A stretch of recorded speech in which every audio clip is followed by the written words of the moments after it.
Hello everyone, in this video I am going to explain you about the special population. मतलब कि जो लोग किसी प्रॉब्लम से सफ़र कर रहे हैं, कोई स्पेशल पॉपुलेशन के अंदर फॉल करते हैं, तो हम उनको वर्कआउट कैसे कराएंगे। फॉर एग्जाम्पल किसी को कोई हार्ट डिजीज़ है तो आपको कौन कौन से प्रिकॉशंस लेने चाहिए, आपको उनका वर्कआउट कैसे प्लान करना चाहिए, एस और ACSM उसके लिए क्या गाइडलाइंस देता है, वो हम इस वीडियो के अंदर समझेंगे और उसके बारे में जानने की कोशिश करेंगे। स्टार्टिंग हम करेंगे कार्डियोवेस्कुलर डिजीजेस से। बेसिकली कार्डियोवेस्कुलर डिजीजेस वो डिजीजेस होती हैं जो हमारे हार्ट से और हमारे सर्कुलेटरी सिस्टम से रिलेटेड होती हैं, मतलब जो हमारे हार्ट को टारगेट करेंगी और जो हमारे हार्ट से ब्लड वेसल्स, आपकी आर्टरीज, वेन्स, कैपिलरीज, इनमें अगर कोई प्रॉब्लम है, इनके ब्लड फ्लो में कोई प्रॉब्लम है या इनके अंदर ट्राइग्लिसराइड का कंसंट्रेशन बढ़ रहा है, कोलेस्ट्रॉल बढ़ रहा है, ये सब प्रॉब्लम्स आएंगी हमारी कार्डियोवेस्कुलर डिजीजेस के अंदर। फर्स्ट जो डिजीज मैं इस टॉपिक के अंदर कवर करने वाली हूं that is coronary artery disease. Coronary artery disease basically वो डिजीज है जिसके अंदर आपकी जो कोरोनरी आर्टरी होती है, कोरोनरी आर्टरी वो आर्टरी होती है जो आपके हार्ट को ब्लड सप्लाई करती है। हमारी हार्ट एक मसल है जिसको फंक्शन करने के लिए ब्लड चाहिए, उसको जो ब्लड सप्लाई करेगी उस आर्टरी का नाम होता है कोरोनरी आर्टरी। अगर आपकी कोरोनरी आर्टरी के अंदर प्लेक डिपॉजिट हो गया है, अगर आपकी कोरोनरी आर्टरी के अंदर लो डेंसिटी लाइपोप्रोटीन का कंसंट्रेशन बढ़ गया है, जो कि होता है आपका बैड कोलेस्ट्रॉल, उस कंडीशन को हम बोलेंगे कोरोनरी आर्टरी डिजीज। ये बेसिकली जो लोग बहुत ज्यादा सेडेंट्री होते हैं, जो लोग कुछ भी फिजिकल एक्टिविटी नहीं करते, उनके केस में देखा गया है कि उनको कोरोनरी आर्टरी डिजीजेस बहुत ज्यादा होती हैं। और रेगुलर जो एक्सरसाइज करते हैं उनके केस में ऑटोमेटिकली 20 to 30% रिस्क रिड्यूस हो जाता है आपका कोरोनरी आर्टरी डिजीजेस का। पहले क्या होता था, पहले ना डॉक्टर्स बोलते थे कि अगर किसी को इस तरह की प्रॉब्लम है तो हमें उनको बेड रेस्ट कराना चाहिए 6 to 7 वीक्स के लिए, बट अब देखा गया कि बेड रेस्ट जो है वो इस चीज़ को और ज़्यादा बढ़ा रहा है इंस्टेड कि उसको कम करने के। इसीलिए अब जो गाइडलाइंस है वो बोलती है कि हमें प्रॉपर वर्कआउट कराने की ज़रूरत है। वर्कआउट की क्या गाइडलाइंस है अब मैं आपको उनके बारे में बताऊंगी। इसके लिए गवर्नमेंट ने कुछ एक्सरसाइज गाइडलाइन सेट की हैं। बात करते हैं कि हमें कैसे एक्सरसाइज करानी चाहिए for the clients who are suffering from CAD। सबसे पहले हमारा मोड क्या होना चाहिए। जब हम बात करते हैं वर्कआउट मोड की तो हमें क्लाइंट को लो इंटेंसिटी एंड्योरेंस एक्सरसाइज करानी चाहिए, such as low impact aerobics, walking, swimming, stationary bicycling and ergometer use. इसके अलावा हमें क्लाइंट्स को धीरे धीरे मॉडरेट इंटेंसिटी से स्टार्ट करके हमें इंटरवल टाइप ट्रेनिंग की तरफ प्रोग्रेस करना चाहिए और हमें आइसोमेट्रिक एक्सरसाइजेस खास करके हार्ट पेशेंट्स के लिए अवॉइड करनी चाहिए। बेसिकली आइसोमेट्रिक एक्सरसाइजेस वो एक्सरसाइजेस होती हैं जिनके अंदर आपकी मसल ना तो लेंदन होती है ना शॉर्टन होती है, जस्ट उसके ऊपर एक मसल टेंशन क्रिएट रहता है। आइसोमेट्रिक एक्सरसाइजेस आपका ब्लड प्रेशर राइज करती हैं, इसीलिए हमें हार्ट पेशेंट्स के लिए आइसोमेट्रिक एक्सरसाइजेस को अवॉइड करना चाहिए। साथ में जब हम बात करेंगे रेजिस्टेंस ट्रेनिंग प्रोग्राम की तो उसके अंदर हमें एक सेट कराना चाहिए जिसके अंदर रिपीटिशंस होनी चाहिए हमारी 12 to 15 और एक्सरसाइज हमें करानी चाहिए around 10। Next comes our intensity. Intensity for cardiovascular heart diseases are 40 to 50% of HRR, heart rate reserve, जिसकी RPE होना चाहिए 9 to 11, जो कि हमारा 6 to 20 वाला स्केल होता था RPE का, उसके ऊपर अगर हम मेजर करेंगे तो आपका RPE आएगा 9 to 11। हार्ट रेट होना चाहिए 20 to 30 beats over resting heart rate. उसके साथ साथ जब हम बात करते हैं इंटेंसिटी की तो हमें प्रोग्रेस करना चाहिए, मतलब स्टार्टिंग हम कर रहे हैं 40 to 50% से, लेकिन हमें धीरे धीरे प्रोग्रेस करके इंटेंसिटी बढ़ानी होती है, जो कि हमें करनी होती है 60 to 80% of HRR, heart rate reserve. और RPE पे अगर हम इसको मेजर करते हैं तो it is around 11 to 14 RPE। अगर हम बात करेंगे ड्यूरेशन की, हमें ड्यूरेशन क्या रखना चाहिए, तो टोटल ड्यूरेशन जो होता है वर्कआउट का इट शुड बी 30 मिनट्स और मोर। अगर इसमें हम कॉन्टिन्यूस ट्रेनिंग भी करा सकते हैं और इंटरवल ट्रेनिंग भी करा सकते हैं। फ्रीक्वेंसी की अगर बात करेंगे तो क्लाइंट्स को 3 से 5 दिन 3 to 5 days per week aerobic training करनी चाहिए and 2 days per week resistance training करनी चाहिए। So these are the exercise guidelines for the clients who are suffering from coronary artery disease. Next condition जिसके बारे में मैं एक्सप्लेन करूंगी that is hypertension. Hypertension means high blood pressure. Basically जिन लोगों का ब्लड प्रेशर बहुत ज़्यादा हाई रहता है या जो कोई एंटी हाइपरटेंसिव ड्रग्स ले रहे होते हैं उन लोगों को हम इसके अंदर काउंट करते हैं। एंटी हाइपरटेंसिव ड्रग्स जैसे कि बीटा ब्लॉकर्स अगर कोई ले रहा है या कैल्शियम चैनल ब्लॉकर्स ले रहा है तो वो हमारा इस कैटेगरी के अंदर फॉल करते हैं। या जिनका सिस्टोलिक ब्लड प्रेशर 140 mmHg से ज़्यादा रहता है और डायस्टोलिक ब्लड प्रेशर 90 mmHg से ज़्यादा रहता है तो वो लोग हमारे आते हैं हाइपरटेंशन के केस के अंदर। जब हम बात करेंगे वर्कआउट की तो वर्कआउट का क्या बेनिफिट है ऐसे लोगों के लिए जो रेगुलर फिटनेस एक्टिविटी करते हैं, जो रेगुलर एक्सरसाइज करते हैं। उन लोगों का देखा गया है साइंटिफिक कि अगर वो हफ्ते के अंदर 150 मिनट्स वर्कआउट कर रहे हैं डेली तो उनका जो टोटल ब्लड प्रेशर है वो सिस्टोलिक ब्लड प्रेशर जो है वो 2 to 6 mmHg एवरेज रेट पे रिड्यूस होता है। इसके बाद बात करेंगे एक्सरसाइज गाइडलाइंस फॉर हाइपरटेंशन, मतलब किसी को हाइपरटेंशन है तो आप उसको कैसे वर्कआउट कराओगे। First when we talk about the mode of exercise, mode should be endurance exercise is the primary focus. मतलब आपको जो पूरी एक्सरसाइज करानी है इंडिविजुअल को उसमें एंड्योरेंस एक्सरसाइज पे आपको सबसे ज्यादा फोकस करना पड़ेगा। Isometric exercises should be avoided, मतलब जो होल्ड वाली एक्सरसाइजेज होती हैं that should be avoided. Weight training अगर आप किसी को करा रहे हो तो आपको लो रेजिस्टेंस और हाई नंबर ऑफ रिपीटिशंस में फोकस करना पड़ेगा as in circuit training programme, जैसे हम सर्किट ट्रेनिंग प्रोग्राम को करते हैं। Next comes our intensity. Intensity की अगर हम बात करें तो हमें इंटेंसिटी बहुत ज्यादा हाई नहीं रखनी होती क्योंकि अगर हम लो इंटेंसिटी पे वर्कआउट कराते हैं तो it will help to lower your blood pressure as well. इसीलिए इन क्लाइंट्स की जो इंटेंसिटी होगी that should be 9 to 13 RPE। जो हमारा 6 to 20 वाला स्केल होता है उसके ऊपर अगर हम चेक करेंगे तो हमारा RPE होना चाहिए 9 to 13। ये उनके लिए सबसे ज़्यादा बेनिफिशियल रहता है। साथ में ड्यूरेशन क्या होनी चाहिए, ड्यूरेशन के अंदर हमें gradual warm up and cool down periods रखने चाहिए जिनका टाइम पीरियड 5 मिनट से ज़्यादा हो। टोटल एक्सरसाइज ड्यूरेशन होनी चाहिए 40 to 60 मिनट्स पर सेशन।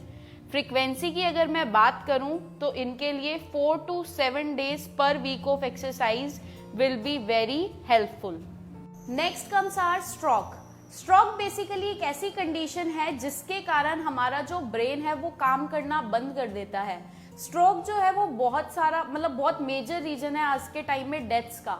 स्ट्रोक बेसिकली हमारा 2 तरह का होता है। First one is your ischaemic stroke and second one is your haemorrhagic stroke. Ischaemic stroke वो स्ट्रोक है जिसके अंदर हमारे जो ब्लड सेल्स हैं, हमारा जो ब्रेन है, ब्रेन के अंदर जो ब्लड वेसल्स हैं उनके अंदर आपका ऑक्सीजन की सप्लाई कट ऑफ हो जाती है। मतलब हमारा जो ब्रेन है उनको ब्लड नहीं मिलता, ब्लड नहीं मिलने के कारण उनको ऑक्सीजन नहीं मिलता और हमारे जो ब्रेन के सेल्स हैं वो मरना स्टार्ट कर देते हैं जिसके कारण हमें स्ट्रोक आता है। हम लोगों को डेथ भी हो जाती है इसके कारण। उसको हमने बोला ischaemic stroke.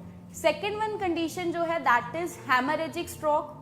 Haemorrhagic stroke basically वो कंडीशन है जिसके अंदर ब्रेन के अंदर जो ब्लड वेसल्स हैं वो फटने लग जाती है, ब्रस्ट होना स्टार्ट हो जाती है जिसके कारण ब्रेन में क्लॉट बन जाता है और लोगों को अगेन डेथ हो सकती है या और भी बहुत सारे फर्दर कॉम्प्लिकेशन से सफर करना पड़ता है। मोस्टली जो स्ट्रोक होते हैं उसमें से 80% strokes are because of ischaemic stroke.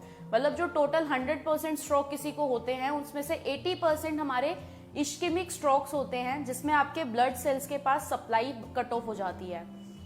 अगर मैं बात करूं exercise benefits for the person who are suffering from stroke, जिसको स्ट्रोक हो गया अगर वो एक्सरसाइज करता है तो लॉन्ग टर्म बेनिफिट ये होता है कि वो अपनी बैलेंसिंग इंप्रूव कर सकता है, डेली लाइफ की क्वालिटी इंप्रूव कर सकते हैं वो लोग, कोऑर्डिनेशन, बैलेंसिंग, अपना वॉकिंग, अपना पोस्चर, ये सब वो अपना इंप्रूव कर सकते हैं।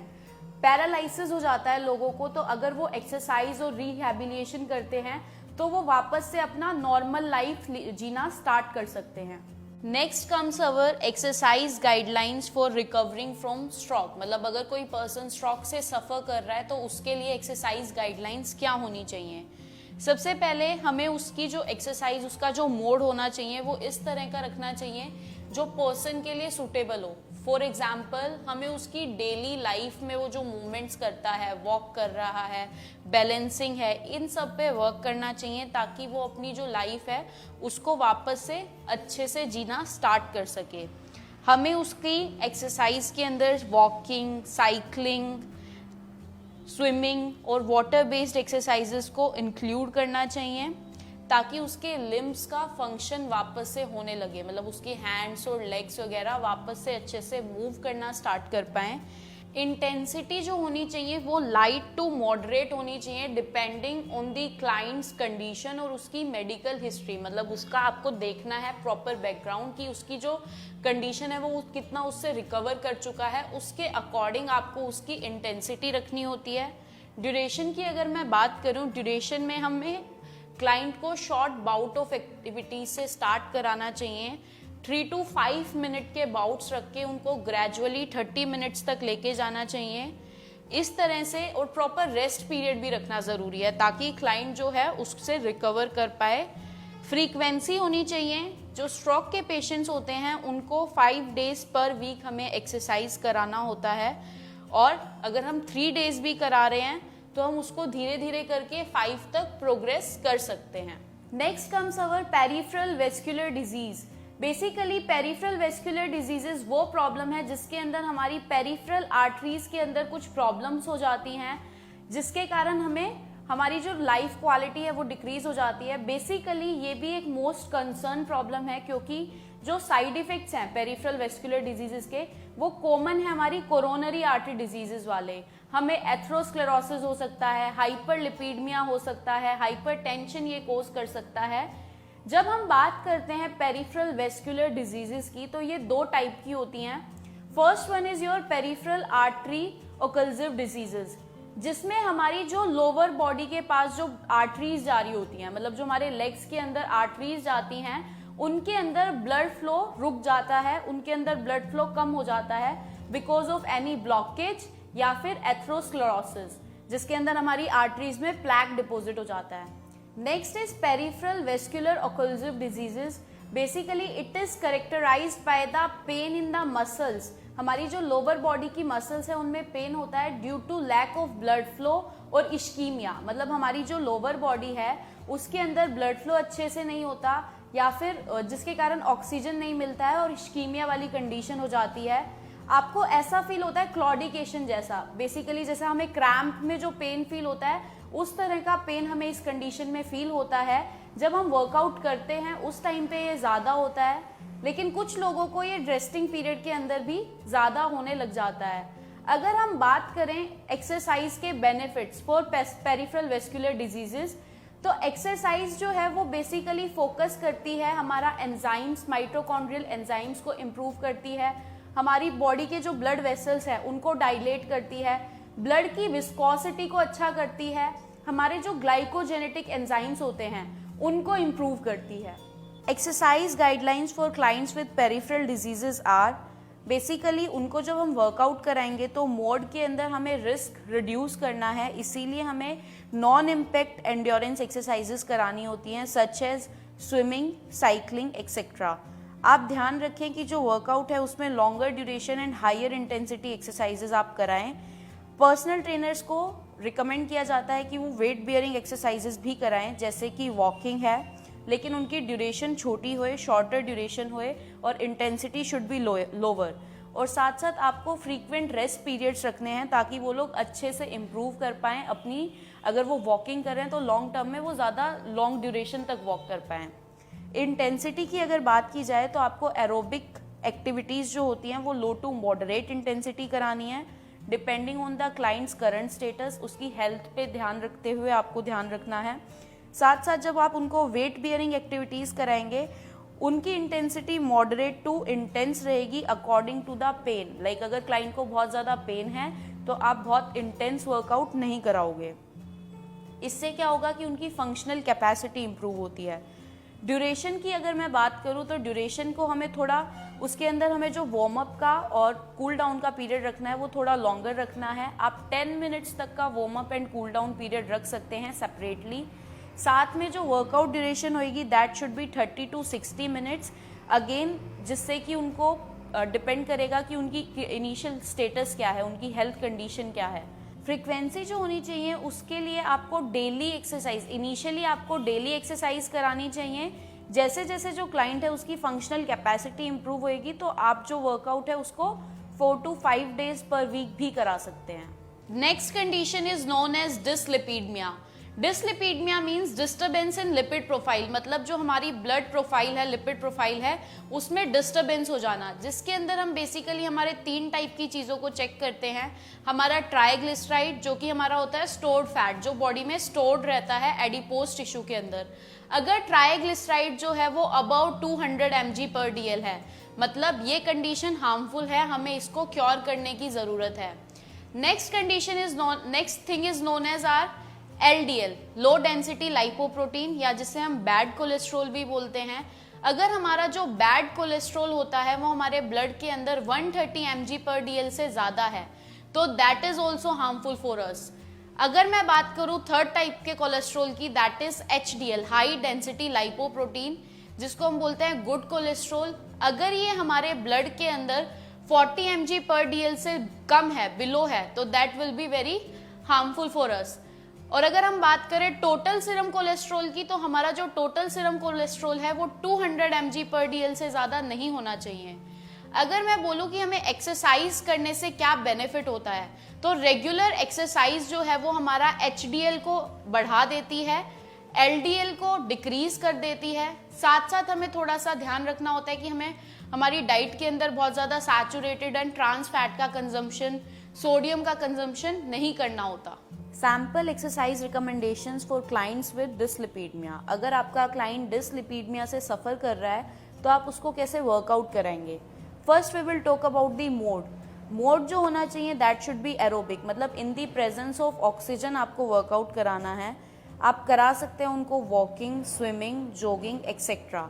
ये बहुत ज़्यादा अप्रोप्रिएट रहते हैं उनकी हेल्थ कंडीशन को इम्प्रूव करने में।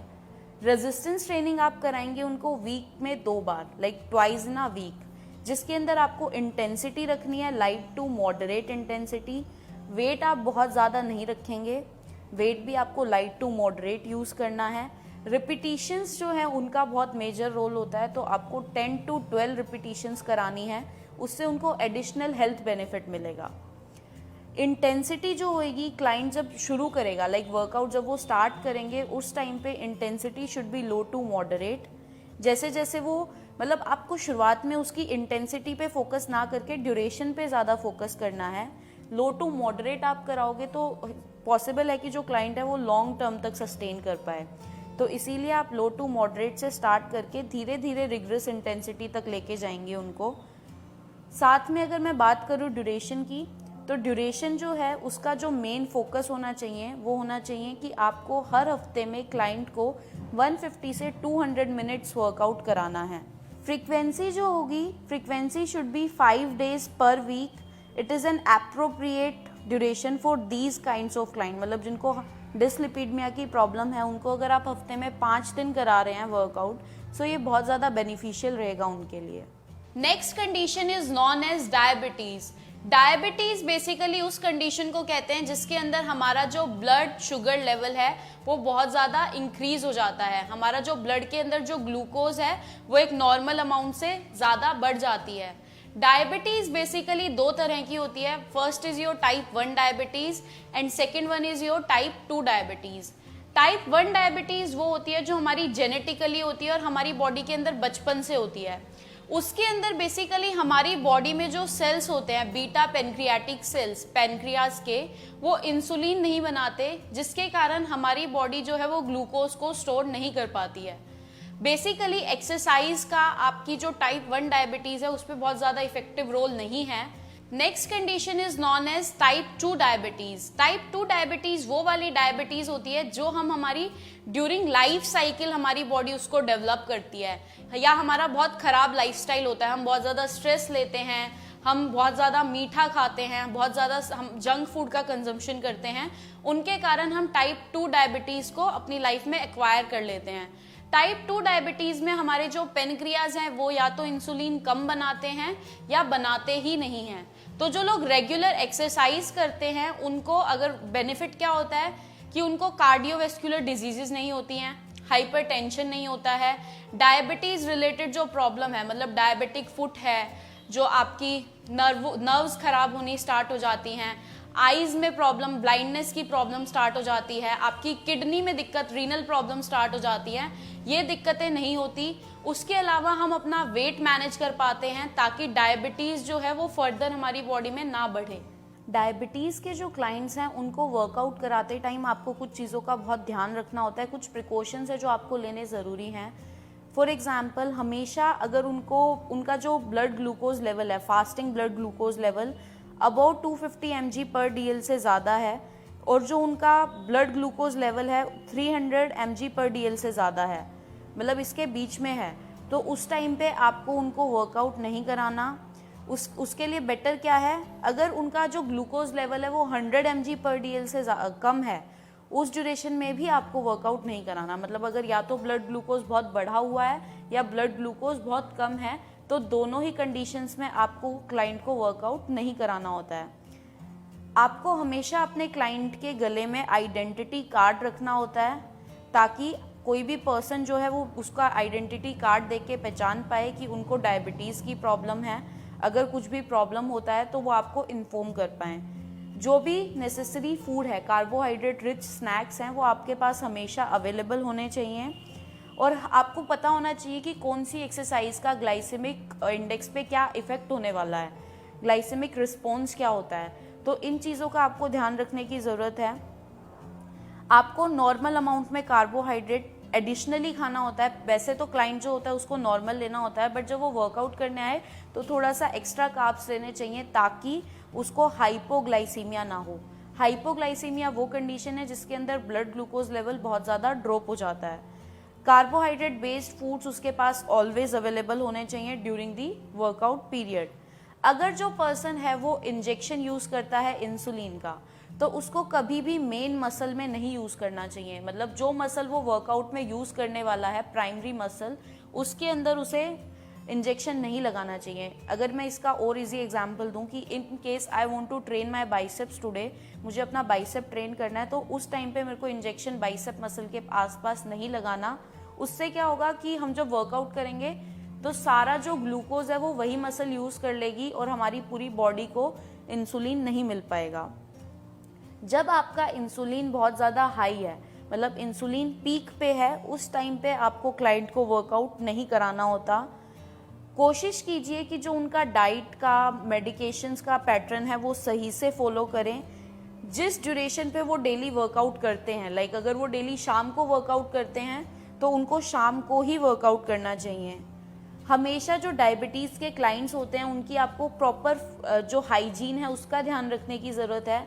आपको ध्यान रखने की ज़रूरत है कि उनके फुट में कोई प्रॉब्लम तो नहीं है ताकि उनको डायबिटिक फुट ना हो।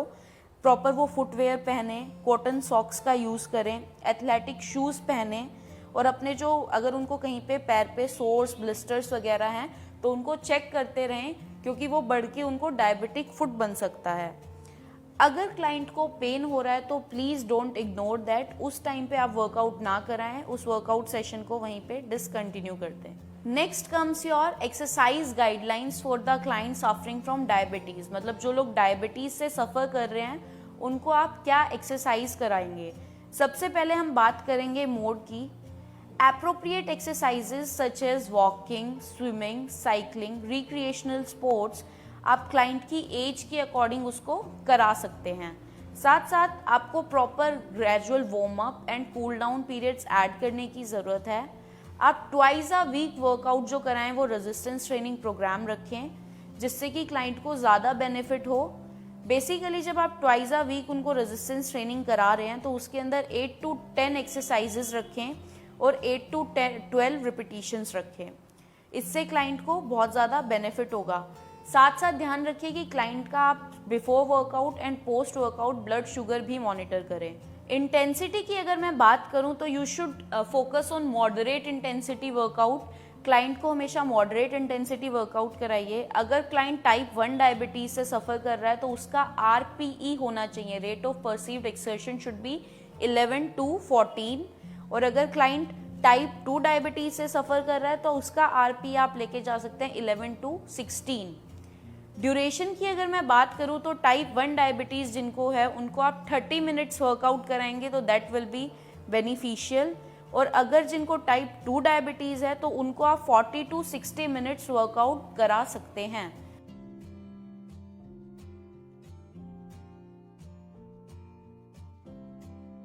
Next condition is known as cancer. Cancer basically वो कंडीशन है जिसके अंदर हमारी बॉडी में जो है सेल्स की एबनॉर्मल ग्रोथ होना स्टार्ट हो जाती है, जो हमारे नॉर्मल बॉडी सेल्स को प्रॉब्लम क्रिएट करता है। बेसिकली कैंसर दो तरह की होती है। First one is your malignant cancer and second one is your benign cancer.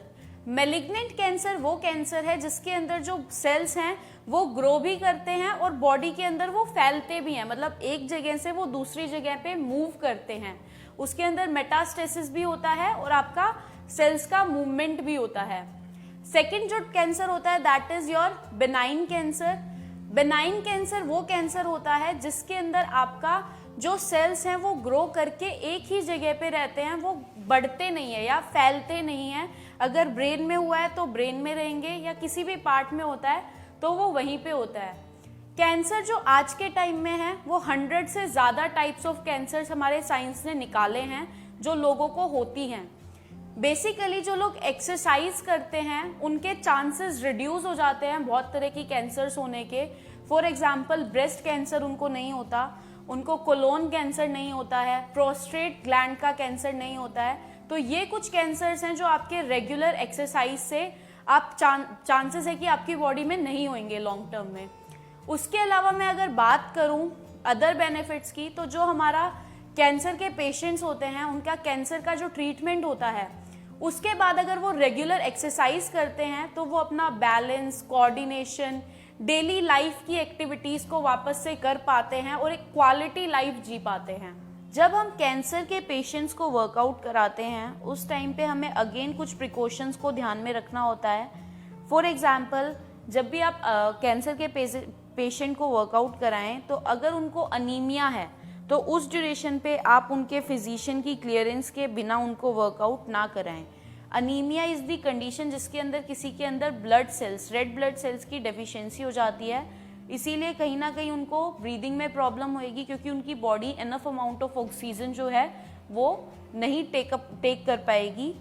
साथ साथ जो क्लाइंट्स जिनको न्यूट्रोपीनिया होता है, न्यूट्रोपीनिया इज अ कंडीशन जिनके अंदर वाइट ब्लड सेल्स की डेफिशिएंसी होती है। तो अगर किसी को न्यूट्रोपीनिया है तो आप ट्राई करें कि उनको पब्लिक जिम के अंदर वर्कआउट ना कराएं और उनकी हाइजीन का बहुत ज़्यादा ध्यान रखें क्योंकि जो हमारे वाइट ब्लड सेल्स हैं वो हमें इन्फेक्शन से बचाते हैं। अगर आपकी बॉडी में वाइट ब्लड सेल्स नहीं है तो आप बहुत जल्दी इन्फेक्शन कैच करेंगे, इसीलिए आपको उनको ऐसी जिम्स में वर्कआउट नहीं कराना चाहिए, ऐसे एरिया में वर्कआउट नहीं कराना चाहिए जहाँ पे हाइजीन ना हो या उनको जर्म्स कैच करने के चांसेस ज़्यादा हों। क्लाइंट जिनको फ्रीक्वेंट वॉमिटिंग हो रही है, लाइक जो वर्कआउट कर रहे हैं और उनको वॉमिटिंग हो रही है, डिहाइड्रेशन है, डायरिया है, उनको आप या तो प्रॉपर अमाउंट ऑफ फ्लूइड दें और अगर ये चीज़ बढ़ती जा रही है तो उनको वर्कआउट वहीं पे रुकवा दें, उसको परस्यू ना करें जब तक कि उनका डॉक्टर क्लियरेंस ना दे दे। आपको हमेशा ध्यान रखना चाहिए कि अगर आपके क्लाइंट को कैंसर है तो कभी भी उसके एंकल्स जो हैं वो स्वोलन ना हो। अगर वो बहुत ज़्यादा एकदम से वेट गेन या लॉस कर रहा है, अनएक्सपेक्टेड वेट गेन या वेट लॉस हो रहा है, तो आपको उसके डॉक्टर से बात करने की ज़रूरत है बिफोर परस्यूइंग द वर्कआउट। जिन क्लाइंट्स को थ्रोम्बोसाइटोपिनिया होता है या जो लोग आपके ब्लड थिनर्स ले रहे होते हैं, थ्रोम्बोसाइटोपिनिया इज़ अ कंडीशन जिसके अंदर आपकी बॉडी प्लेटलेट्स बनाना कम कर देती है। तो अगर आपकी बॉडी में प्लेटलेट्स नहीं बनेंगे तो चांसेस है कि आप जैसे ही गिरेंगे, आपको कुछ चोट लगती है, आपका ब्लड फ्लो होगा तो आपकी बॉडी प्लेटलेट्स नहीं बना रही है तो क्लॉट नहीं बनेगा। इसीलिए जिनको थ्रोम्बोसाइटोपिनिया होता है उनको हमें ऐसी एक्सरसाइजेज नहीं करानी चाहिए जिसमें गिरने के चांसेस बढ़ जाते हैं या चोट लगने के चांसेस बढ़ जाते हैं। अगर क्लाइंट को बहुत ज़्यादा पेन हो रहा है, नोजिया या वोमिटिंग जैसी कंडीशन है, तो उस टाइम पे आप उसके वर्कआउट नहीं कराएंगे। क्लाइंट्स को अगर आप एक्वेटिक एक्सरसाइजेज कराते हैं जिसमें इन्फेक्शन होने के चांसेस हैं, आपको वो एक्सरसाइजेज उनको नहीं करानी। अगर क्लाइंट की कीमोथेरेपी हुई है तो कीमोथेरेपी के 2 आवर्स बिफोर और 2 आवर्स बाद आपको उनको वर्कआउट नहीं कराना होता। ये सेम है अगर क्लाइंट की कीमोथेरेपी हुई है या क्लाइंट की रेडियोथेरेपी हुई है, तो दोनों थेरेपीज के 2 घंटे से पहले और 2 घंटे के बाद हमें वर्कआउट उन्हें नहीं कराना होता। Now I am going to explain you about the exercise recommendations for the clients with cancer. Cancer के क्लाइंट्स को आप क्या वर्कआउट कराएंगे? सबसे पहले अगर बात की जाए मोड की, तो जो हमारे कैंसर पेशेंट्स होते हैं उनको ना ऑस्टियोपोरोसिस होने के चांसेस बहुत ज़्यादा होते हैं। पहला रीज़न उसका ये है कि वो लोग बहुत सेडेंट्री हो जाते हैं, उनका जो वर्क है वो बहुत इनएक्टिव हो जाते हैं डेली लाइफ के अंदर। दूसरा, उनका जो मेडिसिन्स होती हैं उसके साइड इफ़ेक्ट ऐसे होते हैं कि वो बोन मिनरल डेंसिटी को कम कर देते हैं। इसीलिए हमें जो उन्हें वर्कआउट कराना चाहिए, हमें उनको वेट बियरिंग रेजिस्टेंस ट्रेनिंग करानी चाहिए। ये उनका प्राइमरी वर्कआउट होना चाहिए। आपको प्राइमरी फोकस करना चाहिए weight bearing resistance training workout पे। लेकिन अगर क्लाइंट नहीं कर पा रहा है तो secondary option should be low impact और non weight bearing aerobic machines such as elliptical bikes हैं, ट्रेडमिल है, साइकिल्स हैं, ये सब आप यूज़ कर सकते हो सेकेंडरी ऑप्शन में। और अगर क्लाइंट को कोई ज़्यादा मेजर प्रॉब्लम नहीं है, कीमो रेडियोथेरेपी नहीं हो रहा उसका, तो उस ड्यूरेशन में आप उनको एक्वेटिक एक्टिविटीज़ भी करा सकते हैं। इंटेंसिटी की अगर मैं बात करूँ तो intensity should be low to moderate intensity. Basically जो आरपी ही होना चाहिए वो 9 to 13 के बीच में होना चाहिए मोस्टली क्लाइंट्स के केस में। ड्यूरेशन की अगर बात की जाए, duration should be low functioning clients में required to begin with multiple short bouts of activities and 3 to 5 minutes in duration with frequent rest breaks. That should progress to 10 minutes of intermittent bouts and gradually build up to 30 to 40 minutes of accumulated exercise. Next comes the frequency. Frequency की अगर मैं बात करूं तो जो workout होना चाहिए उसमें daily cardiovascular flexibility and balance program आप परफॉर्म करा सकते हैं। उसको आप डेली करा सकते हैं, डेली बेसिस पे कोई इशू नहीं है। स्ट्रेंथ ट्रेनिंग अगर आप कराएंगे तो स्ट्रेंथ ट्रेनिंग हफ्ते में 2 to 3 टाइम्स आ वीक कराएंगे, जिसमें आपको ध्यान रखना है एटलीस्ट 24 आवर्स का रेस्ट पीरियड हो 2 सेशंस के बीच में। Next condition is known as osteoporosis.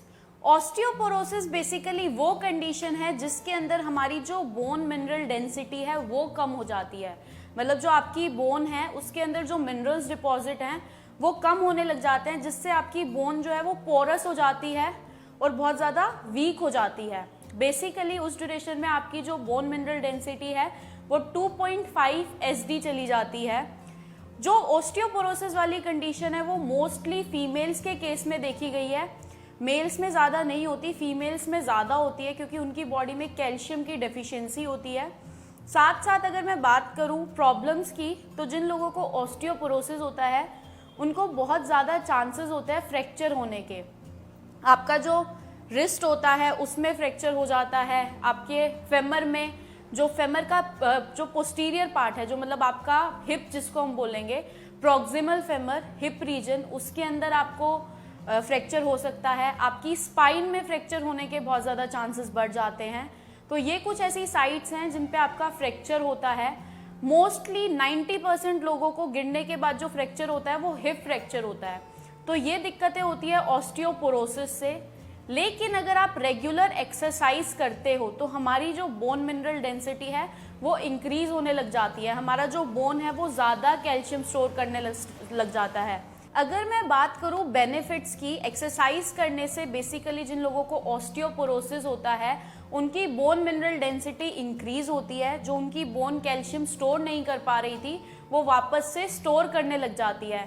हम लोग ने पिछले चैप्टर्स में फोम फॉलो फंक्शन के बारे में पढ़ा था कि जब हमारी बोन अपना काम करती है तो वो अच्छे से फोम होती है। इसीलिए जब आप रेजिस्टेंस ट्रेनिंग करते हो, आप अपनी बोन की लोडिंग करते हो, बोन पे वेट डालते हो, तो हमारी जो बोन है वो ज़्यादा कैल्शियम स्टोर करने लग जाती है।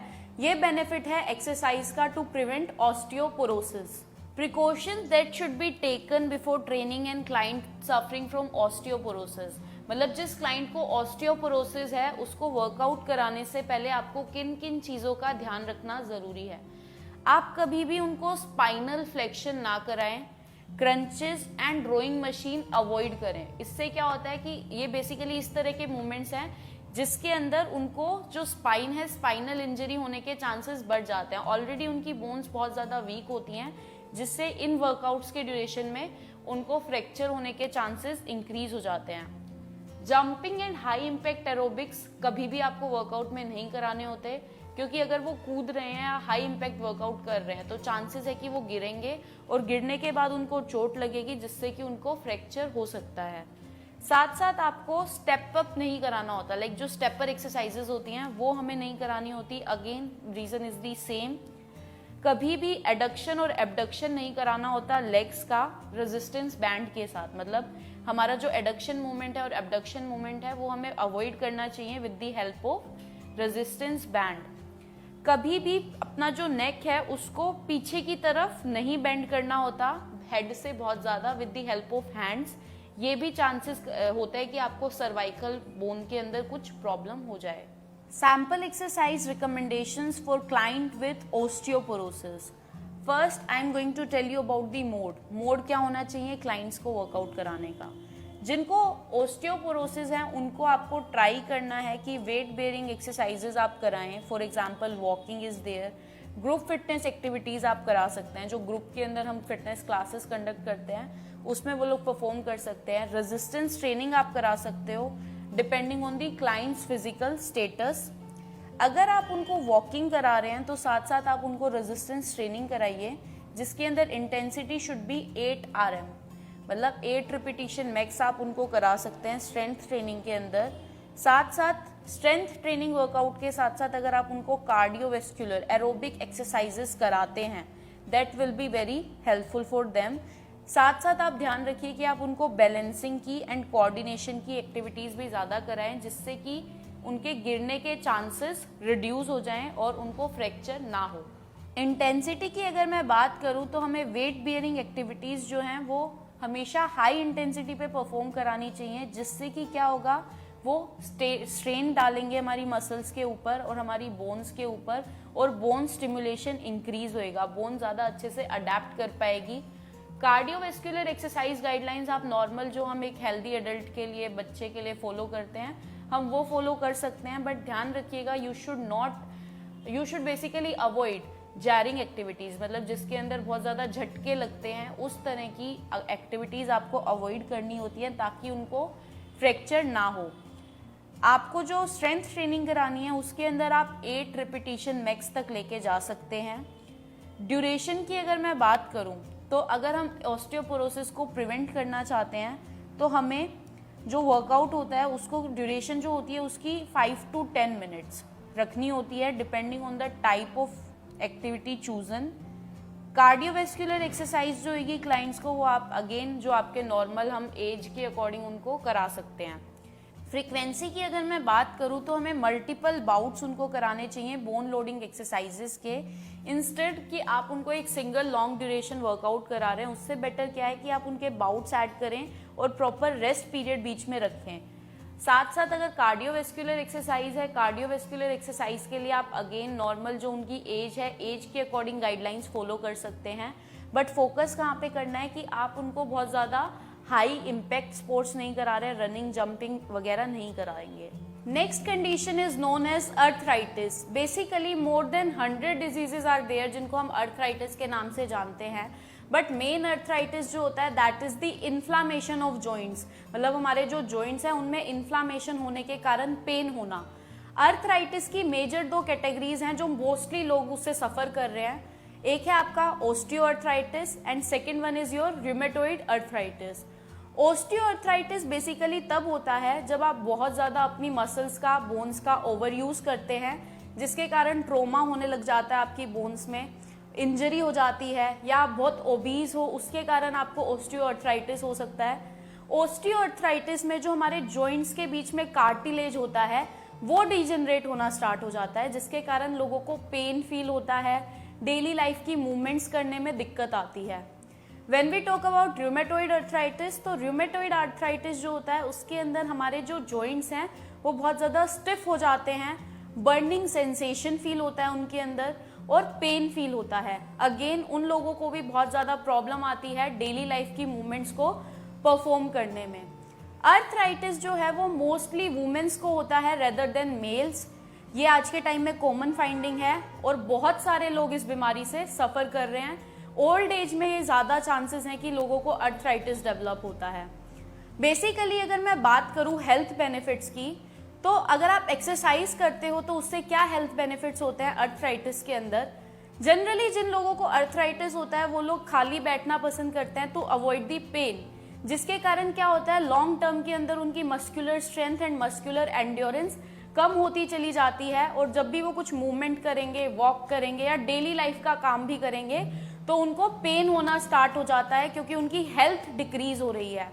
इसीलिए जो लोग अर्थराइटिस के पेशेंट्स होते हैं उनको हमें ट्राई करना चाहिए कि हम उनको डेली उनके सारे जॉइंट्स को at least 1 time in a day full range of motion में मूव कराएं। वो उनकी बॉडी के लिए बहुत ज़्यादा हेल्पफुल रहेगा। Sample exercise recommendations for the client suffering from arthritis. सबसे पहले मोड जो होना चाहिए that should be non weight bearing and non impact activities such as elliptical training, cycling, warm water exercises, aquatic exercises, swimming, जिनसे कि उनके जो joints हैं उनके ऊपर बहुत ज़्यादा स्ट्रेस ना पड़े। वार्म वाटर एक्सरसाइजेस की अगर मैं बात करूँ तो जो टेम्परेचर है वो आपको हमेशा ध्यान में रखना है कि 83 to 88 डिग्री फ़ारेनहाइट हो जिसमें आप उनको वर्कआउट कराएं। इंटेंसिटी की अगर मैं बात करूं तो एज अ ट्रेनर आपको जो क्लाइंट है उसको लो इम्पैक्ट और लो इंटेंसिटी वर्कआउट कराना चाहिए रेदर देन हाई इम्पैक्ट और हाई इंटेंसिटी वर्कआउट। आप जो उसका जो ड्यूरेशन रहेगा या इंटेंसिटी आप धीरे धीरे बढ़ा सकते हैं। जो हम जनरल गाइडलाइंस फॉलो करते हैं उसके अकॉर्डिंग 9 to 15 RPE रेंज होनी चाहिए आपकी इंटेंसिटी की। ड्यूरेशन जो है उसके अंदर आपको prolong warm up and cool down periods रखने की ज़रूरत है जो कि 10 मिनट से ज़्यादा हो। और जो प्रॉपर सेशन होएगा वो आप स्टार्ट करेंगे 10 to 15 मिनट से और आप उसको प्रोग्रेस कर सकते हैं 30 मिनट्स तक। फ्रीक्वेंसी होनी चाहिए at least 3 to 5 days per week will be very helpful for them. Next main problem is lower back pain. Lower back pain basically वो कंडीशन है जिसके अंदर हमारे लंबर रीजन के बैक का जो लंबर रीजन होता है उसके अंदर सीवियर पेन रहता है लोगों को। अगर ये पेन 3 महीने से कम रहता है तो हम इसको बोलेंगे एक्यूट लोअर बैक पेन, और अगर इसको 3 महीने से ज़्यादा का टाइम हो जाता है तो ये क्रॉनिक कंडीशन में चला जाता है। बेसिकली लो बैक पेन होने के रीजंस बहुत सारे हो सकते हैं। या तो आपकी जो मसल्स है लोअर बैक की वो बहुत ज़्यादा वीक हैं, या फिर आप उनकी अच्छे से स्ट्रेचिंग नहीं करते हैं, आपका पोस्चर गलत है तो भी आपको लोअर बैक पेन हो सकता है। उसके अलावा आप इनएक्टिव हैं या आपका सिटिंग पोस्चर, स्टैंडिंग पोस्चर, आप कुछ भी काम कर रहे हैं, इवन आप कोई चीज़ नीचे से उठा रहे हैं उस टाइम भी अगर आप गलत पोस्चर से वर्क करेंगे तो आपको लोअर बैक पेन हो सकता है। इसके लिए बेसिकली हम एक्सरसाइज करते हैं जिसमें हमारी स्ट्रेचिंग्स आती हैं जो हमारी लोअर बैक को वापस से स्ट्रेंथन करती है, जो हमारा पोस्चर है उसको ठीक करती है। अगर किसी को लोअर बैक पेन रहता है तो उनको अपनी एक्सरसाइज में हमेशा अपने पोस्चर का बहुत ज़्यादा ध्यान रखना चाहिए। बाकी जो लोग रेगुलर एक्टिविटी करते हैं उनको कभी लोअर बैक पेन की प्रॉब्लम जनरली नहीं होती। जो क्लाइंट सफ़र कर रहे हैं लोअर बैक पेन से उनको कुछ स्ट्रेचिंग्स हैं जो उनको बहुत ज़्यादा हेल्प करेगी उससे रिकवर करने में। सबसे पहले आपको करनी चाहिए cat and camel pose. Cat and camel pose will be very helpful for you to recover from lower back pain. उसके साथ साथ आप मॉडिफाइड कर्ल अप्स कर सकते हैं, आप बर्ड डॉग स्ट्रेचिंग कर सकते हैं, एंड आपको साइड ब्रिज बहुत ज़्यादा हेल्प करता है आपकी लोअर बैक पेन को ठीक करने में। Now I am going to explain you about the sample exercise recommendations for the clients who are suffering from low back pain. सबसे पहले मोड की हम बात करेंगे। मोड की अगर मैं बात करूँ तो हमें उनको वर्कआउट कराना चाहिए basically walking, stationary bicycling, swimming etcetera. ज़्यादा हमें उनको इस तरह की एक्टिविटीज़ नहीं करानी चाहिए जो लो बैक पेन को और बढ़ा दे। फॉर एग्जाम्पल प्रोलॉन्ग सिटिंग हमें अवॉइड करना चाहिए साइकिलिंग ड्यूरेशन के अंदर भी। मतलब आप जब उन्हें साइकिलिंग कराते हो तो बहुत लंबी ड्यूरेशन तक उनको बैठा के नहीं रखना होता। Variety of core strengthening exercises आप कराओ तो वो उनके लिए बहुत ज़्यादा हेल्पफुल हैं। आप light resistance training and stretchings करा सकते हैं उनको। इंटेंसिटी की अगर मैं बात करूँ तो इंटेंसिटी जो होनी चाहिए that should be light to moderate intensity is recommended initially. जैसे जैसे क्लाइंट अच्छा करता है, परफॉर्म करता है और उसका लोअर बैक पेन जो है वो ठीक होता चला जाता है तो आप इंटेंसिटी को मॉडरेट टू रिग्रेस एक्टिविटीज़ पे भी लेके जा सकते हैं। ड्यूरेशन जो है हमें स्टार्ट करना चाहिए 30 to 60 मिनट्स पर session. Frequency should B 3 to 5 days per week is generally recommended for the clients who are suffering from lower back pain. So these are some of our health conditions और इन्हीं लोगों को हम special population में भी consider करते हैं। Basically मैंने आपको कुछ एक्सरसाइज गाइडलाइंस बताई जो हमें स्पेशल पॉपुलेशन को वर्कआउट कराते टाइम ध्यान में रखनी चाहिए ताकि हम इनका जो लिविंग का एरिया है जैसे ये रहते हैं इनका जो लाइफ है उसको और बेटर कर सकें। एज अ ट्रेनर आपको इन सब चीज़ों का ध्यान रखने की ज़रूरत है। पर्टिकुलर कंडीशन क्या है उनको उस कंडीशन में आप क्या करा सकते हैं, क्या नहीं करा सकते, सो दैट आप उनको हील करने में हेल्प करें, ना कि उनकी जो प्रॉब्लम है उसको बढ़ाएं।